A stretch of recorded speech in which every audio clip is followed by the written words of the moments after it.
I'm Joshua Johnson, and I am the DM for the Firewater Chronicles. Today we are going to be recapping sessions 9 through 19. So, without further ado, we're just going to get into it. So, after leaving the city of Katana, which we recapped in the last recap, which if you haven't seen it, go watch it, the Dark Knights, now with a name, headed out towards Roma, where on the way they met up with Karis, Aimno, Naomi, and Hasio, a group of people connected with a cult group, whatever you want to call it, called the Forgotten. In the travel to Roma, they got to know them a little bit better. There was some tension, and overall, the feelings between the two groups towards each other were very mixed. So you've mentioned Karis, who you met, and you guys kind of became traveling partners for some time, and then had tensions between your group and the group of the Forgotten that were traveling with you. What was that tension and relationship like? It was tense. I did not enjoy their company. I do not believe Physt enjoyed their company much either. We were following Ondine's hunch, which turned out in the end to be mostly correct. She was convinced Karis was being misled.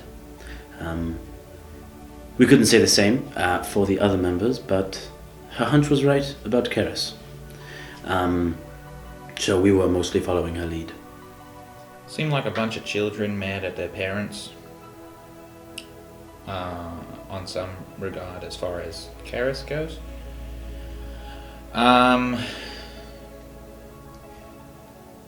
We did technically just use them to get where we wanted to go and to learn a little bit about what was going on.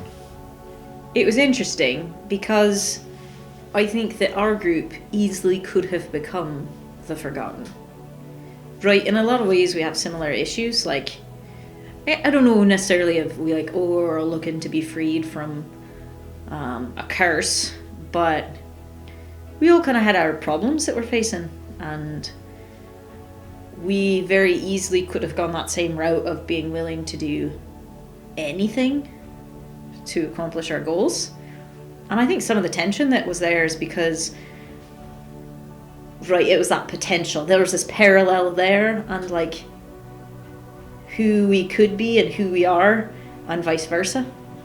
And so there's a little bit of which route is the right one, and we obviously feel like our way was the right one, and ultimately was able to convince the ones we left alive to agree with us.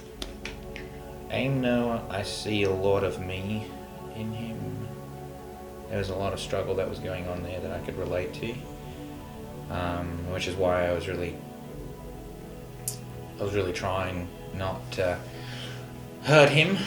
In a way, I was trying to get him to my mentor to maybe work on himself. I saw a lot of redemption. I feel like they were just misguided, I think. The conflict with the Forgotten ended up resulting in some combat and the death of Hasio and Naomi, which was not really the plan from the start, but was kind of an unfortunate casualty. On the plus side, Karis kind of joined the Dark Knights on the good side and continued on with them, and Physt sent Aimno to see Tasha Lay, a powerful psychic who could help him with his nightmare powers and the nightmares he was dealing with. Do you feel bad about Naomi and Hasio dying as a result of that tension? I think that you can only save who you can save, and I think Ondine made a great argument. I think that it just wasn't in the cards, and I do think that it was unfortunate. It's not a great situation. Right before reaching Roma, the group came across a stone, which once they said the magic word Mechanoe 3 times, summoned a shop called Mechanoe's Magic Items. Inside, they found a kind of older Charmaine, which is the same spellcasting type as Ondine, and he sold them some items, did some deals, did some talking, kind of caught up with them and had a good conversation with Ondine, and overall was an interesting person who became a very key player and has continued to be a very key player in the campaign. Right before entering Roma, you met Mechanoe, the Charmaine magical item dealer. What did you think of him? Oh, it's pretty cool. Pretty cool. He came in clutch for us, I think, especially with him being from. I don't know if he was from Railsian or he had something similar to do with Ondine, and he was able to help her a lot. Give us great discounts on our stuff. He's probably like our number one go-to magic items guy. Pretty nifty how he can move around all the time with his shop. I think that was pretty nice.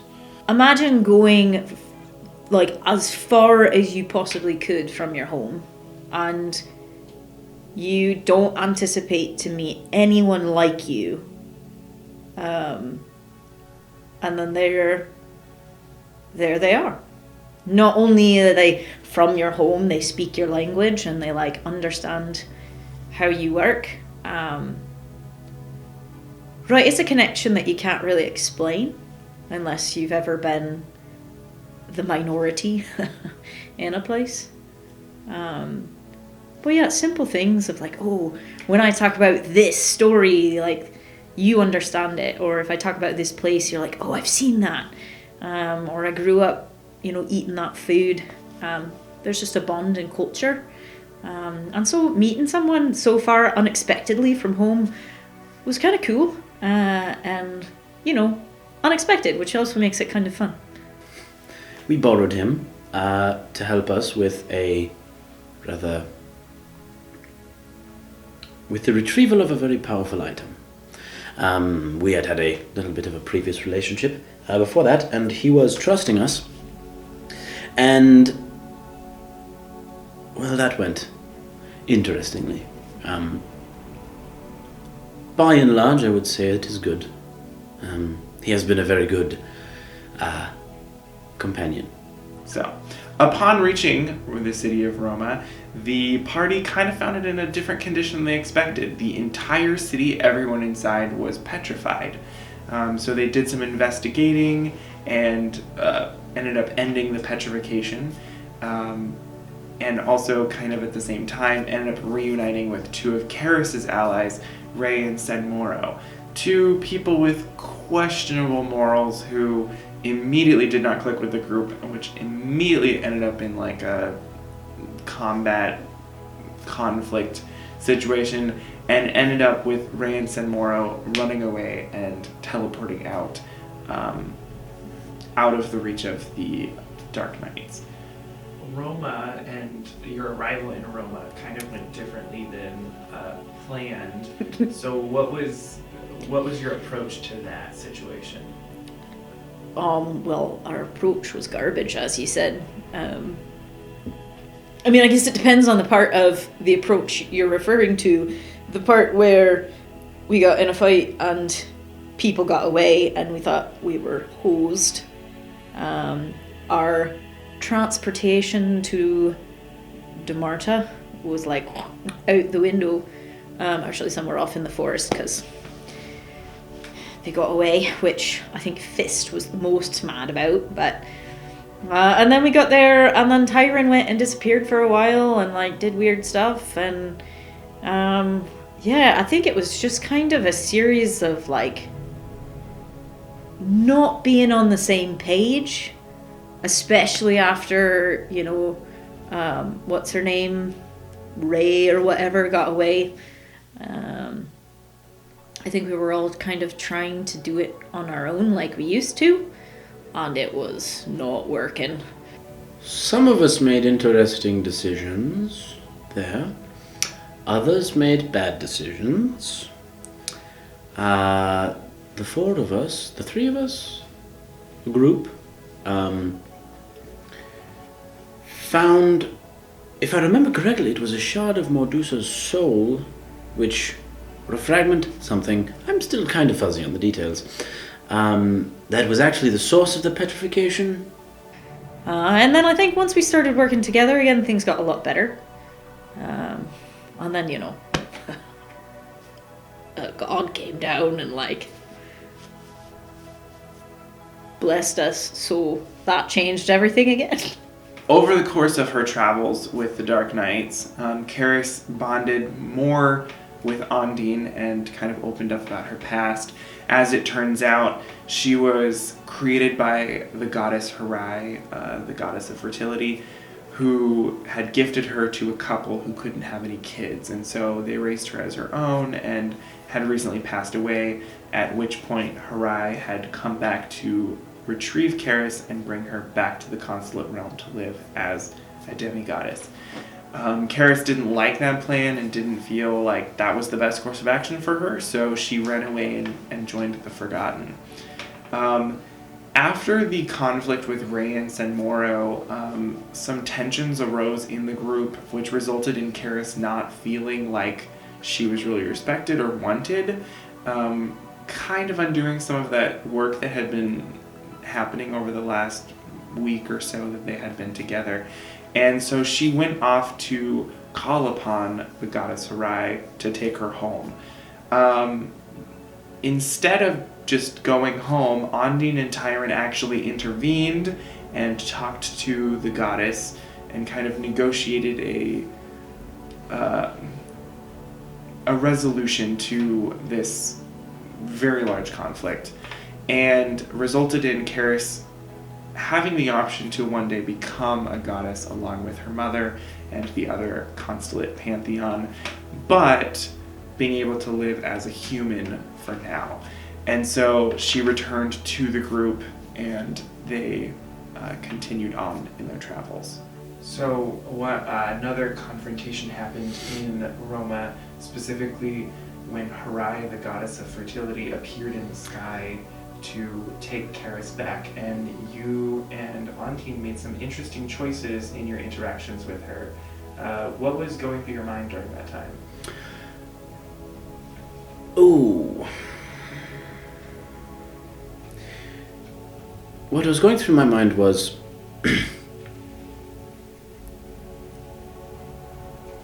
I wish I wasn't here, because I'm not very powerful. I have no recollection.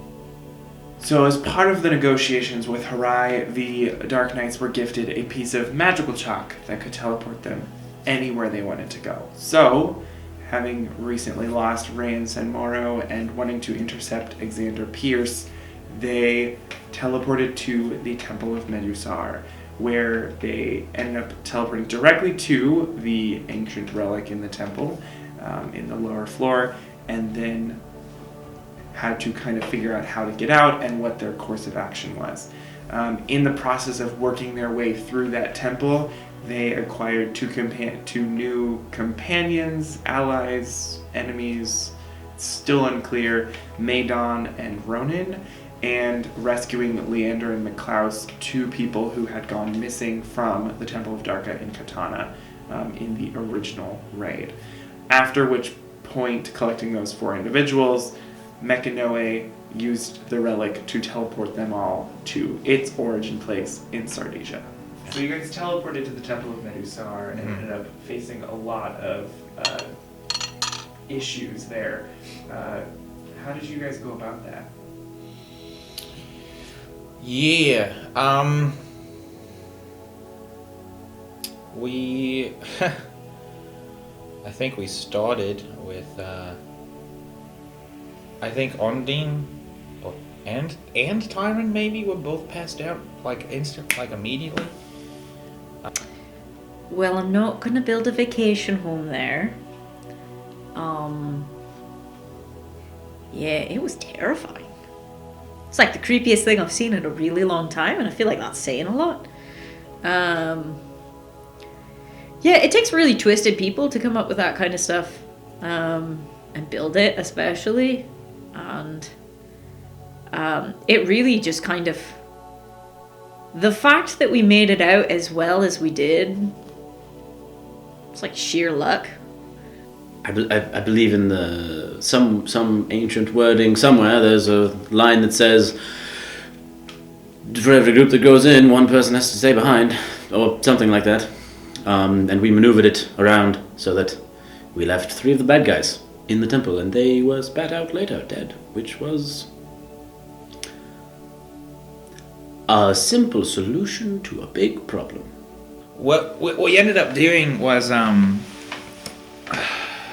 think we teleported or we did something, and ended up trapping a couple and like key figures that we were working against in the temple, and in so doing we killed them. But we basically worked from the bottom floor up, and then basically worked our way back down, or something. And we honestly, there was a lot of stuff that happened there, and I'm not quite remembering it exactly perfect, but I think there was a hostage situation that happened at some point.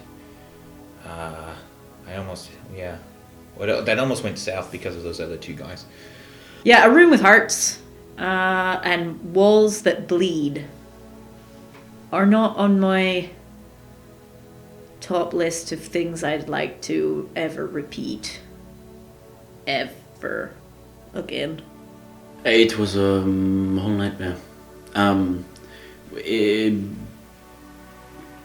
Being in a temple that is designed to not let people out, and to take from you as you get deeper, is not a fun time. So, finding themselves in Sardigia, the Dark Knights, along with an enormous amount of companions, began journeying through Sardigia. They crossed several islands. One was the island of the Susuri, where they met Ubek, the god, who was in the form of a black cat who ruled over these little tiny people, several of which who joined the Dark Knights as helpers and companions.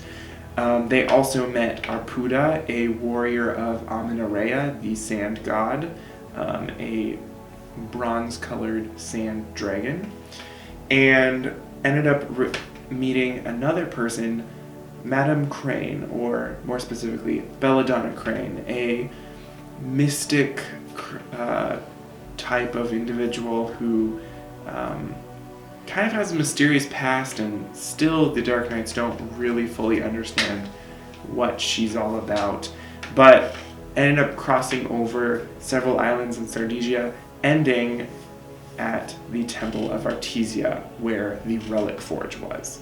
You guys ended up teleporting from the temple to Sardigia, which most of you had not been to before, and did some island hopping there, and met some interesting people, specifically Arpuda and Belladonna Crane. Right. Can you talk about them? Yeah. I mean, it was surprising. We'd met all the little people, and that was super cool, and it was like, oh, this can't get more interesting. And then, like, this horse lady walks across the water, and I stood corrected. Oh, the horse lady? And Madame Crane, is that right? Yeah. Yeah, interesting. Very interesting. Belladonna. Whew. She, like, knew stuff. That was pretty cool. She was friends with those gods people that I don't like, which I guess was helpful, because she got some information, and, like, I think there's a lot more to her than she let on. She was a very fascinating person in that. Yeah. I think she's older than Tyren. But I don't know about by much. Because she, like, never said, and it's not very polite to ask a woman her age, even if you are a woman. It's not a conversation to have. And she had this cool fan that she never really got to use, but I sensed had more to it. She just kind of commented about it a couple times. But that's kind of haunted me. I want to know what it does. I think they definitely had a purpose. They were purpose-driven. I think Belladonna had something to do with finding her relative, or there was something like that. but they did help us get to where we needed to go. They got us in touch with some powerful people that allowed us to kind of move forward a lot better than we probably could have. Upon entering the Temple of Artesia, the Dark Knights and entourage, I guess, met Andromeda Carceri, or who they thought was Andromeda Carceri. She turned out to be Shai Vente, a person that had been met much, much earlier in this scrying plane when they were interacting with Sagittarius in Katana, had taken the form of Andromeda.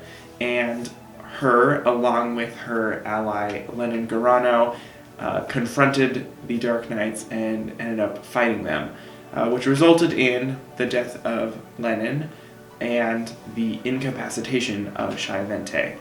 And upon some more investigation, they uncovered the real Andromeda Carceri, who had been imprisoned within the temple. After all of this travel, you ended up finding yourself at the Temple of Artesia, where the Relic Forge is, and ended up facing against Lenin Barano and Shai Vente. And what did you think of that place and that situation? Yeah. Lenin was a dirtbag. I think Tyren especially was ready and willing to end that dude. That combat was slightly frustrating, but it ended well. How did that go? I know we won, because I'm alive, and one's dead and the other's trapped for eternity. The fight was good, I think. I think I could have done better, but we did win out, and that wasn't the first time that we've fought the Shy. I think we fought her at least some other time, possibly.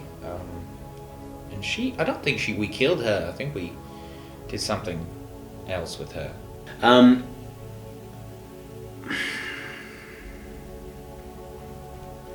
Interacting with the real Andromeda was interesting, because if you are the caretaker of a temple that is housing a being that becomes what it consumes, you'd think there is signage that says, "Don't feed the animals." There was no such signage, and then she got very, very mad at us when we seemingly disposed of a body into the lava, which ended up being the animal. Regardless, things were strained for the rest of our time there. Somewhat. Not the most enjoyable experience. Lenin we for sure completely killed, except for the fact that he lives in his pistols now, which I also have kept. I mean, when you've been in so many fights as we have, some of them start to blur together. I remember we got some cool toys from them that ended up not being as cool as we thought they were. I mean, they were, but they weren't. They came with baggage. Which is why I tend to try and vet my toys before I play with them. Hence, I'm not cursed. And I don't hear voices. So out of the three of us, I'm winning. Having properly disposed of Shai and Lenin, the Dark Knights set about their real reason for being in the Temple of Artesia, which was to take the corrupted nature blade that they had gotten from the Temple of Medusar and reforge it into what is now known as the Staff of Bounty, a relic that was stored in the realm of the gods until someone can arise worthy enough to wield it and bring growth and rebirth back to the lands. Also, while they were at the temple, Physt was reunited with his parents, who had been kidnapped by Lenin and put into his slave gang that he had been carrying around the realms, and they were able to kind of reunite and get some information out. As it turns out, Fyst's parents, Rainor and Tilly, are part of a larger order known as the Order of the Creator. And even though not a lot is known about them, his parents were able to fill in a couple of the gaps that they had and answer some of the questions. After concluding all of this, the Dark Knights were trying to decide on what they were going to do after that. And once they made a decision, Belladonna and Karis, under the urging of Ergolon, the god of foresight in Sardigia, had kind of given them some hints about something that needed to be dealt with. So Belladonna, taking Karis with her, headed out to go deal with that, and with plans to later reunite with the Dark Knights. And with that, you are caught up on episodes 9 through 19.